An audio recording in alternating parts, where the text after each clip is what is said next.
Bienvenue dans le podcast La Maison 4, un espace pour explorer le transgénérationnel et éclairer ton histoire.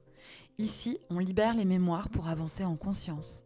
Je te partage des clés et des réflexions pour mieux comprendre ton histoire familiale et personnelle et t'accompagner dans ta transformation.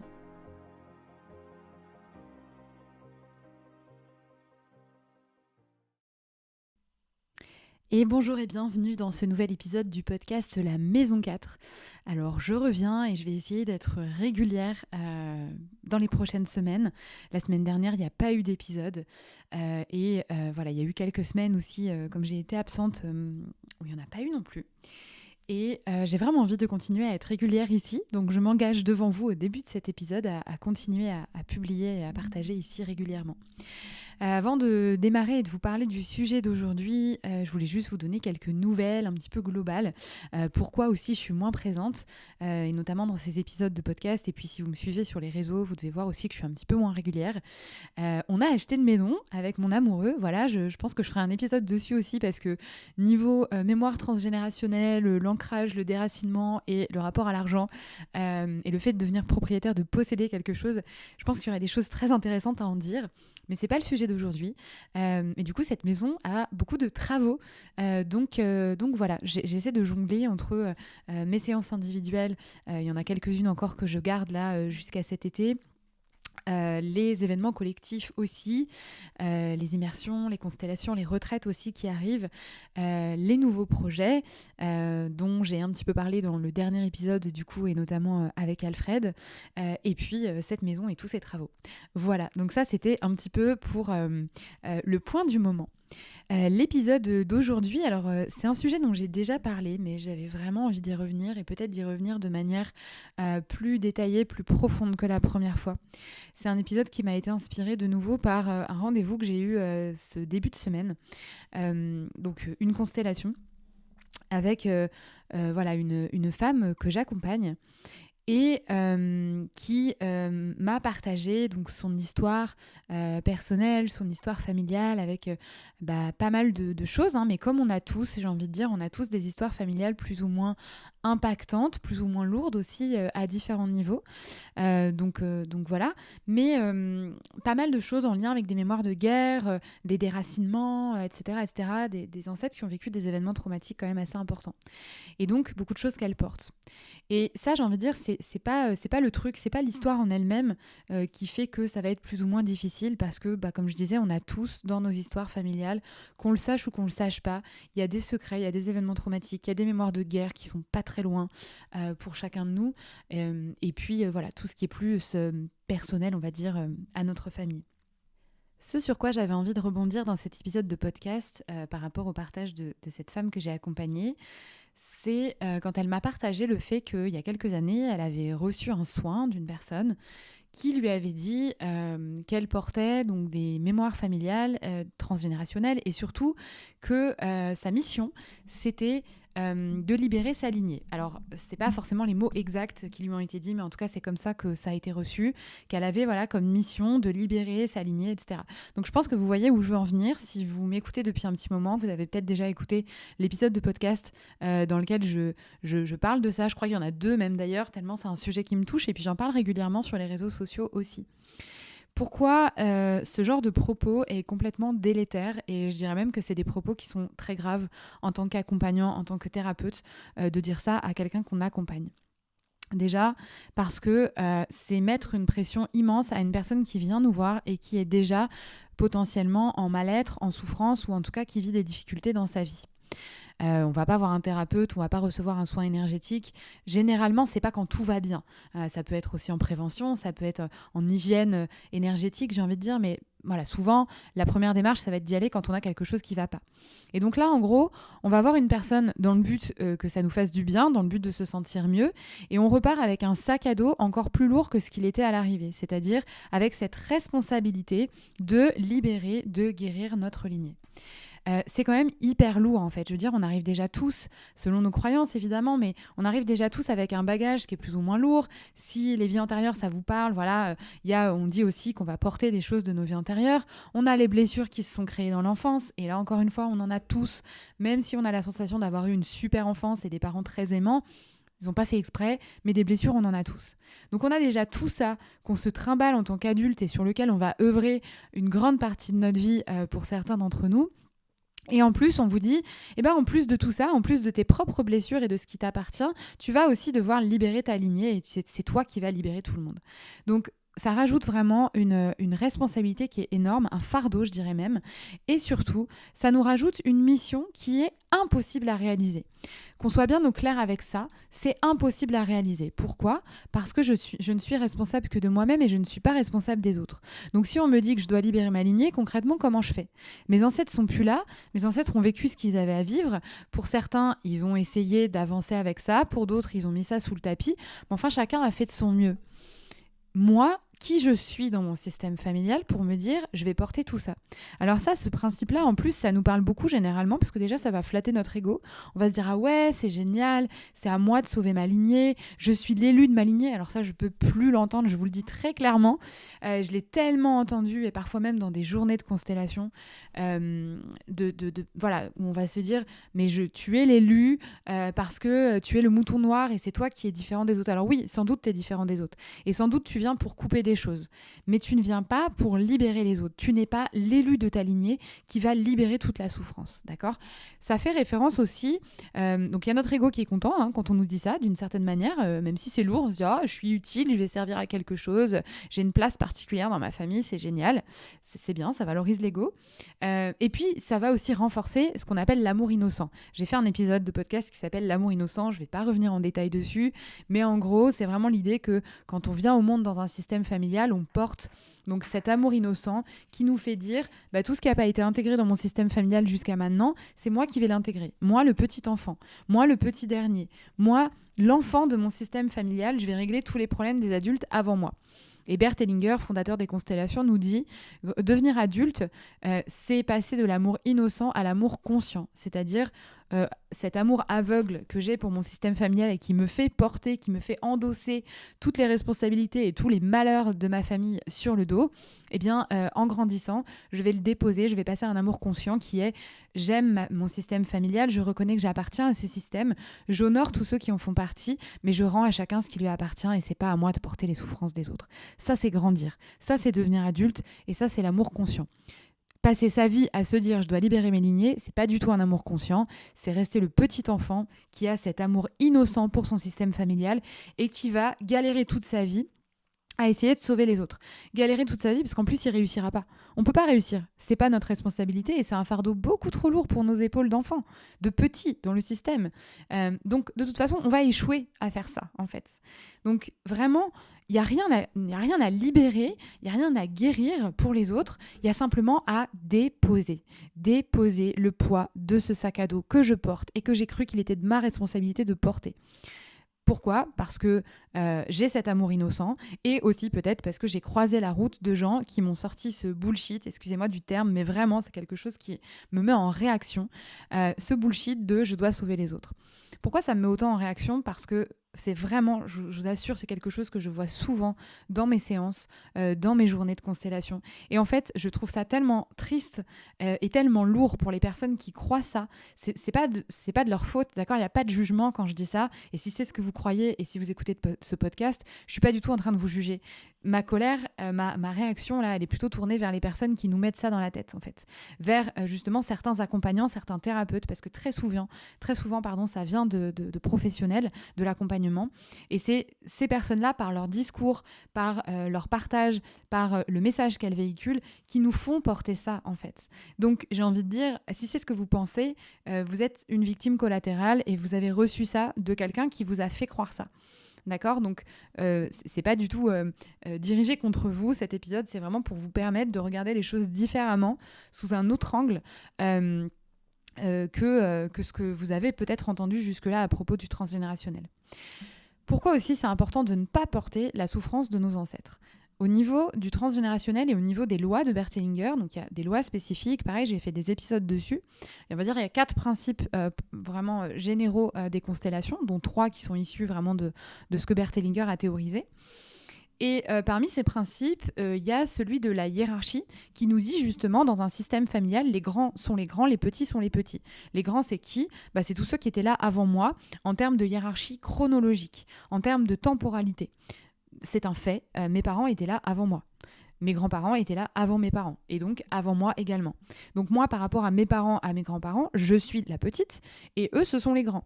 Même si je suis adulte, je vais être la grande par rapport à mes enfants, si j'en ai, mais par rapport à ceux qui étaient là avant moi, je suis plus petite qu'eux. C'est quelque chose de très logique. C'est très logique, les constellations sur certains points. Et donc, si je suis la petite, je n'ai pas à m'occuper des histoires de grands. Si je veux libérer grand-mère des abus, des traumas qu'elle a vécus, je suis en train de m'occuper de grand-mère alors que mon rôle, c'est d'être une enfant. Et c'est plutôt à grand-mère de s'occuper de moi, si elle est toujours là. Mais c'est pas à moi de m'occuper de ses problèmes à elle. Si je fais ça, je déséquilibre le principe de la hiérarchie, puisque je ne suis plus à ma place de petite. Je suis à la place de grande et je mets ma grand-mère, du coup, à la place de petite. Parce qu'il y a aussi une notion d'ascendant comme ça. Si je veux libérer mes ancêtres de leurs traumas, si je veux m'occuper d'eux, prendre leurs souffrances, si je me positionne en posture de sauveur pour eux, alors je considère que je suis plus grande qu'eux et que eux ils sont petits. Donc non seulement je déséquilibre la hiérarchie, mais en plus je ne les respecte pas parce que quelque part je considère que je suis mieux qu'eux, que je suis meilleure qu'eux, que moi je vais y arriver et que eux ils ont échoué. Parce que peut-être ils sont un petit peu plus nuls que moi et moi je suis meilleure, j'ai des meilleures ressources. Si je me positionne en tant que meilleure que mes ancêtres qui étaient là avant moi et qui donc sont plus grands que moi, ont plus d'expérience que moi et plus de vécu que moi en termes de temps, de temporalité encore une fois, alors je ne les respecte pas. Je ne suis pas dans le respect de mes ancêtres. Et surtout, en essayant de faire les choses à leur place, de libérer à leur place des blessures et des traumas, je leur prends leur dignité. Je leur prends leur dignité parce que du coup, je considère qu'ils ne peuvent pas le faire tout seuls. Et donc, ils n'ont pas leur dignité.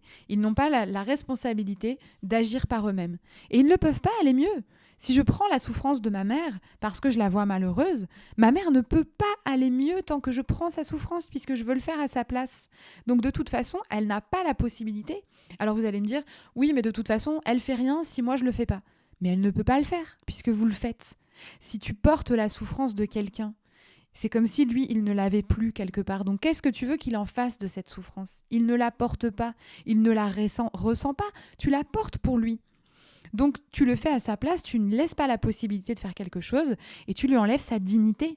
Parce que c'est avoir sa dignité que de décider en son âme et conscience qu'est-ce que je fais de mes blessures, qu'est-ce que je fais de mes traumas, qu'est-ce que je fais des comportements en moi qui me dérangent.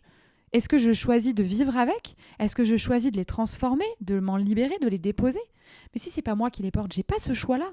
Donc je n'ai pas cette dignité d'être humain, libre de ses choix, libre de choisir en conscience ce que j'ai envie de guérir ou non.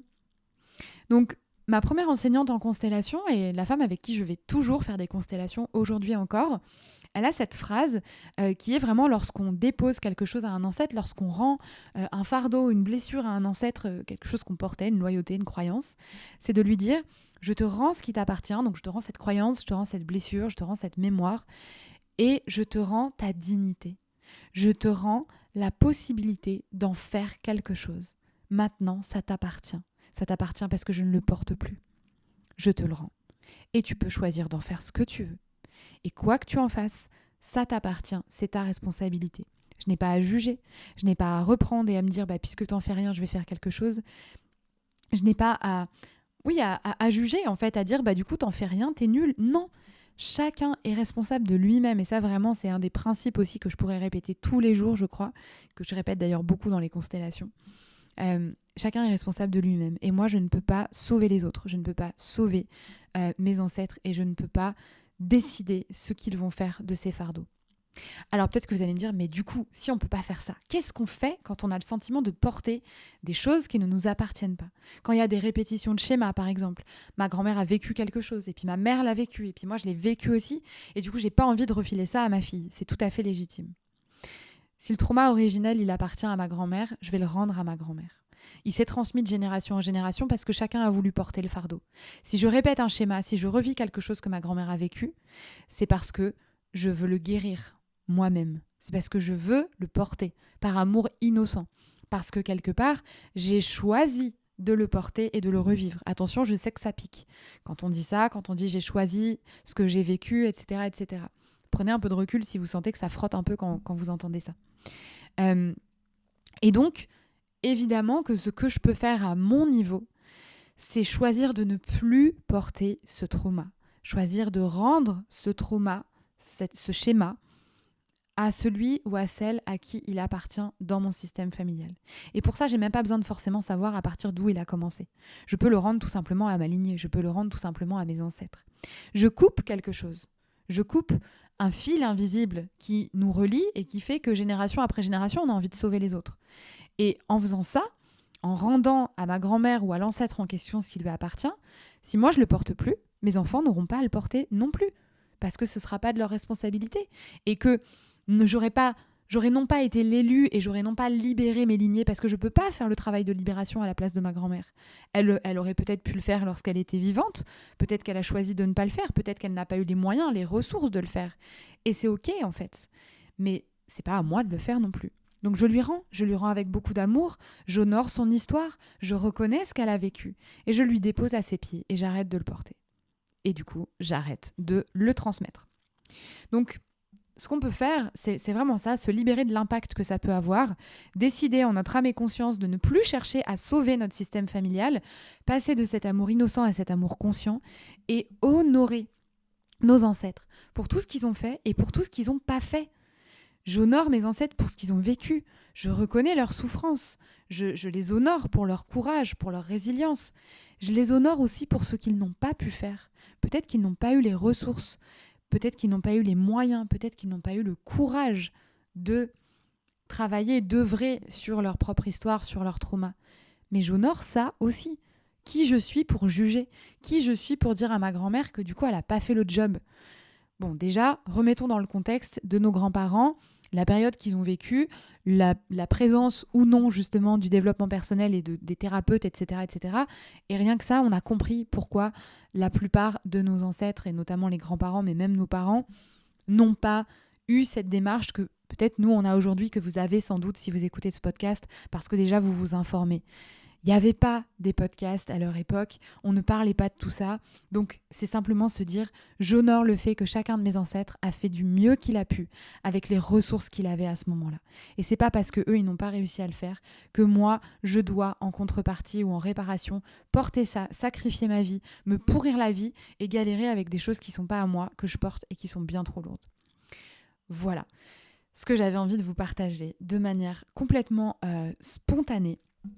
Et vraiment, de nouveau, parce que cet échange d'hier en constellation m'a fait réagir et que je me dis, mais vraiment, en tant qu'accompagnant thérapeute, si vous êtes accompagnant et thérapeute et que vous écoutez cet épisode de podcast, c'est pas grave si vous l'avez fait, mais arrêtez de le faire, s'il vous plaît. Vraiment. C'est hyper important. Et je sais que certains le font encore et je sais que c'est un message qui est énormément véhiculé sur les réseaux parce que le transgénérationnel, c'est à la mode, parce que les constellations, c'est à la mode. Mais un bon constellateur, une bonne constellatrice ne vous dira pas de libérer vos ancêtres en fait. C'est pas ce qu'on fait, c'est pas le but d'une constellation, c'est pas pour ça que Bert Hellinger a œuvré, a théorisé les constellations et nous a livré cette approche-là. C'est vraiment pas notre job. Et voilà, si vous êtes accompagnant, thérapeute et que c'est quelque chose qui vous questionne, que du coup vous vous demandez comment vous pouvez accompagner vos consultants, je rappelle que j'ai une formation, la formation Héritage, qui est une formation au transgénérationnel qui ne forme pas aux constellations familiales, pas encore, mais ça ne saurait tarder, mais qui par contre vous apporte toutes les bases justement du système familial, la dynamique du système familial, la relation avec les parents, les ancêtres, etc., les événements traumatiques, et justement où j'insiste vraiment beaucoup sur ce principe-là. Et le fait de rendre à chacun ce qui lui appartient et qu'on n'est pas là pour porter les mémoires de nos ancêtres. Voilà. Donc, je vous mets le lien en dessous de cet épisode de podcast si vous avez envie d'aller découvrir l'initiation, la formation. Elle est disponible toute l'année et il y a des lives 2 à 3 fois par mois avec moi en direct, en plus de tout le contenu qui est enregistré, donc vidéo et PDF, et qui vous permet d'explorer vraiment la dynamique du transgénérationnel de façon très très large. Il y a 7 modules, donc c'est vraiment une formation qui est très très complète et avec laquelle de nombreuses personnes qui l'ont suivie jusqu'à présent peuvent se lancer et inclure l'approche transgénérationnelle à leurs accompagnements. Voilà. Merci en tout cas pour votre écoute. J'espère que cet épisode ne vous a pas trop bousculé. Et en même temps, s'il a bousculé, c'est qu'il y en avait peut-être besoin. Et c'est vraiment un sujet qui me tient à cœur et où c'est important pour moi d'amener de la clarté. Voilà. Je vous dis à la prochaine fois pour le prochain épisode de podcast.